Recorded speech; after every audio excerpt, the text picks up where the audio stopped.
Olá, querido amigo, querida amiga, nos encontramos mais uma vez. Vamos continuar estudando esse tema tão maravilhoso que é o Evangelho que nos salva por meio do que Cristo fez. Quer dizer, o Evangelho é a boa notícia. Qual a notícia? De que houve um substituto para a raça humana, que morreu no lugar dela a fim de que a raça humana pudesse ser salva. Claro, obviamente, todo aquele que nele, em Jesus, crê e o aceita como seu Senhor e Salvador. Obrigado por que você está aí comigo. Essa semana você tem que esforçar-se por colocar à disposição das outras pessoas esse vídeo, viu? Porque o que nós estamos estudando aqui é libertador. Isso aqui salva as pessoas. Então, obrigado porque você é meu companheiro nessa jornada. Se você não é inscrito no nosso canal, por favor, se inscreva e faça parte da nossa grande família, a família do Lição Fácil. Uma história de graça. Bom, as 3 mensagens angélicas começam exatamente assim. O anjo voando pelo meio do céu tendo o Evangelho eterno. E nós já começamos a falar um pouquinho sobre o que é o Evangelho. O Evangelho é o fato de Jesus ter morrido por nós como nosso substituto. E eu estava lendo aqui 1 Pedro, no capítulo 2, versículo 18, traz isso de maneira muito clara, muito cristalina, o caráter substitutivo da morte de Cristo. Escute só.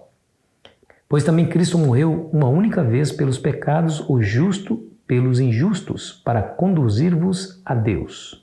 Esse texto é muito claro, mostrando aí esse caráter substitutivo da morte do nosso Redentor. Mas eu quero dizer para você, e a lição traz de maneira muito clara, que esse plano foi delineado antes mesmo que existissem seres humanos, que Deus criasse os seres humanos. Nós vamos ver isso de maneira muito clara.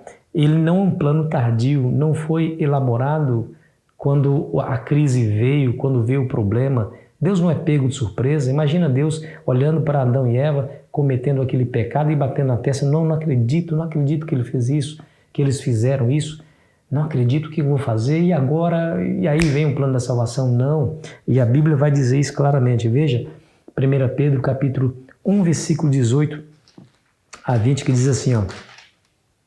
Sabendo que não foi mediante coisas corruptíveis como prata e ouro, que fostes resgatados o vosso fútil procedimento que vossos pais vos legaram, mas pelo precioso sangue, como de cordeiro sem defeito e sem mácula, o sangue de Cristo, conhecido com efeito antes da fundação do mundo, porém manifesto no fim dos tempos por amor de vós. E aí, o que você achou? Conhecido antes, o sangue de Cristo derramado, pelo qual nós fomos salvos, fomos comprados, foi conhecido antes da fundação do mundo. Isso aqui é tremendo, irmãos. Em Apocalipse 13, verso 8, fala lá, olha só, 13, 8. E adorá-la-ão todos os que habitam sobre a terra, aqueles cujos nomes não foram escritos no livro da vida do Cordeiro que foi morto desde a fundação do mundo. Viu que não é tardio? Não é um plano elaborado diante da crise que tomou lugar? Claro que não. Deus já tinha no seu coração planejado essa situação. Olha que interessante. Deus fez eu e você, a humanidade inteira, como seres livres pensantes. E somente seres livres pensantes pode demonstrar verdadeiramente amor voluntário. Amor coagido, de qualquer forma, de qualquer natureza, Deus não aceita. Então veja, quando Deus criou os seres humanos livres, ele ele se submeteu, melhor dizendo, a um risco bem concreto, que essas criaturas livres poderiam rejeitá-lo. Uma solução seria fazer marionetes ou fazer robôs programados para obedecer o seu Criador, mas esses não demonstrariam amor verdadeiro e genuíno, e Deus não aceita outro a não ser esse sentimento que brote de um coração grato a Deus e voluntário. Então o que ele fez? Ele, porque nos amou, ele previu que o ser humano ia cair, que ia fazer escolhas erradas, queria se rebelar contra o seu amor e a sua graça. E ele então elabora, antes mesmo de eles caírem, de eles serem criados, inclusive, um plano para resolver o problema. Esse plano era: não há outro meio. Eles se submeterão ao poder do pecado e à condenação que o pecado exige. E a condenação do pecado é a morte, é o aniquilamento completo. E eu vou morrer no lugar deles. Essa dívida que eles não têm condições de pagar, eu pagarei no seu lugar. Tomarei o lugar deles e morrerei essa segunda morte terrível que os aguarda. Quando foi isso? Antes da fundação do mundo. Antes dos tempos eternos. E Ellen White vai dizer assim, escute, o plano da nossa redenção não foi um pensamento posterior formulado depois da queda de Adão, foi a revelação do mistério guardado em silêncio nos tempos eternos, Romanos 16, 25. Foi um desdobramento dos princípios que desde séculos da eternidade tem sido o fundamento do trono de Deus. Percebeu? Evangelho eterno. E a eternidade compreende passado, presente e futuro. Como a lição nos traz aqui, o Evangelho eterno é a base de um futuro com esperança, de um presente glorioso e de um passado sem culpa.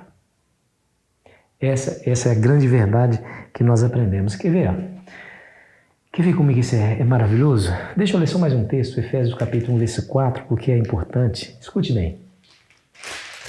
Assim como nos escolheu nele antes da fundação do mundo para sermos santos e irrepreensíveis perante ele e em amor.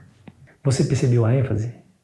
Fomos escolhidos nele antes da fundação do mundo para sermos irrepreensíveis. Gente, como que Deus foi capaz de fazer isso, né? Não seria mais fácil destruir essa raça pecadora e rebelde e construir outra? E se outra rebelasse? Destruiria, faria outra. Até que desse certo, né? Assim como Thomas Edison fez quando estava para criar a lâmpada elétrica, os filamentos que ele foi criando, né, não dava certo. Aí ele dispensava aquilo, fazia outra. Não dava certo. Dispensava aquilo, fazia outra. E centenas de vezes ele tentou, somente para dar errado, até que ele encontrou o filamento certo. E a lâmpada foi criada. Deus não poderia ter feito isso? Não. Por que não, pastor? Porque Ele ama. Se você é pai, você sabe disso.